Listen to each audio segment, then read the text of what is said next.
ce que tu peux faire aujourd'hui, tu dis non demain. Prophète te dit ne l'aimez pas demain, tu ne sais pas demain ce qui peut arriver. On était là et puis un jour on nous a dit, j'allais au travail au casino, j'arrive là-bas, on dit non, vous ne rentrez plus, Covid. Quand c'est né cette affaire-là, rentrez chez vous. Et on croyait que c'était une affaire de 2 ou 3 minutes. Nous, 2 ans, confinement. Pour la première fois, on confine le monde entier. C'est incroyable. Maintenant, nous ne sommes plus dans un monde de demain comme avant. Les gens disent non, les choses vont revenir comme avant. Non, c'est faux. Vous allez voir, dans quelques temps, ils vont nous sortir. On n'est même pas sorti du Covid. On nous dit guerre en Ukraine. On ne trouve même plus de bonnes bananes. Quand tu vas, tu dis banane, le fruit là. Mais pourquoi c'est on dit non guerre en Ukraine? Tout est guerre en Ukraine. On ne sait jamais. Ne pas donner ce que tu peux faire maintenant. Et ça, c'est la parole de Dieu.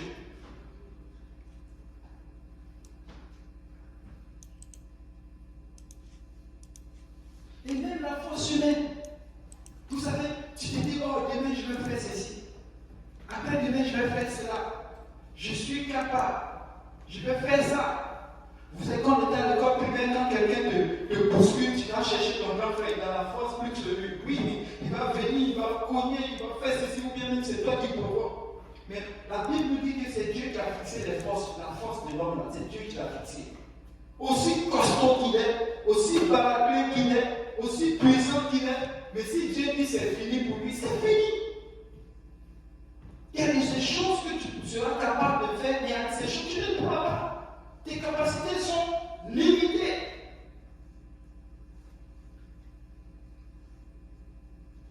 C'est Dieu qui te protège. C'est Dieu. Ce n'est pas les policiers, ce n'est pas le gouvernement. Non. 1 Samuel 2,9 dit, il gardera tes pas. Il gardera les pas de tes saints et de tes bien-aimés. Mais les méchants seront anéantis dans les ténèbres, car l'homme ne triomphera point par sa force. Je peux le faire moi-même. Non. Tu n'y arriveras pas. Si Dieu dit c'est par son esprit, alors ça va se faire par son esprit. Amen. Oui. Les gens qui croient à leur jeunesse, ils croient que la jeunesse va durer toute la vie. Non. Non. Ecclésiaste 12, 2 ou 11, 10. Il dit, parle de ton cœur. Il parle à la jeunesse. Vous savez, il dit, parle de ton cœur le chagrin. Même la jeunesse a des limites. Parle de ton cœur le chagrin et éloigne-toi du mal. Éloigne-toi le mal de ton corps plutôt. Oui, car la jeunesse et le corps sont que vanité. Un jour, cette jeunesse va passer. Ça va passer. La Bible nous dit que l'homme est déjà mauvais, son cœur est déjà mauvais depuis quoi? Depuis la jeunesse. Les jeunes ensemble, une rébellion terrible. Vous savez, on croit qu'on est sage, mais c'est faux. Même les vieilles personnes, quand je dis les vieilles personnes, les personnes âgées, eux aussi, ils ont des limites, même s'ils sont sages. Abraham, quand Dieu vient à lui, il n'a pas résisté. Il est allé, il a pris le couteau et il a fait la circoncision, un homme de 99 ans. La circoncision dans la chair, ça fait mal, c'est douloureux. Mais il a fait par la foi.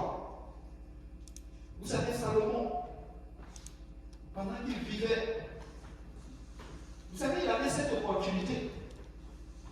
Le monsieur a pris 700 femmes, 300 concubines.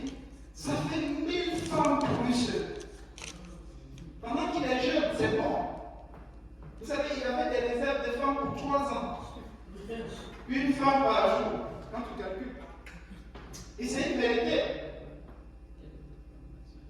1000 femmes. Mais plus tard, ça a été un problème pour lui. Il était roi sur Israël. La loi de Dieu disait que l'homme qui est roi devait limiter le nombre de ses femmes.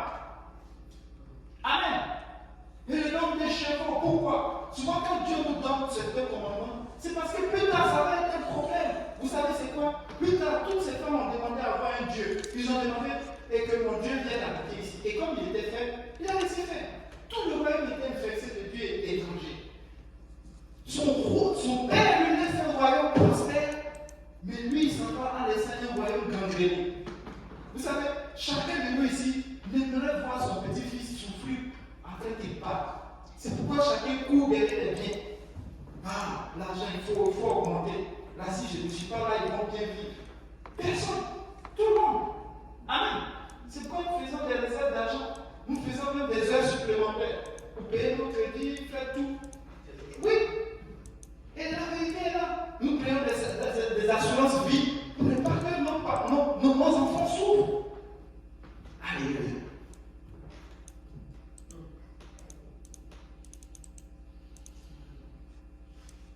Et notre corps, on en revient à la sanctification. Notre corps a des limites. Vous savez, quand le Saint-Esprit vient en toi en tant que chrétien, il ne va pas rester là. À tout ce que tu es en train de subir ou des choses que tu entreprends sans lui. Dans Genèse chapitre 6, verset 3, l'Éternel dit, mon esprit ne restera pas en l'homme.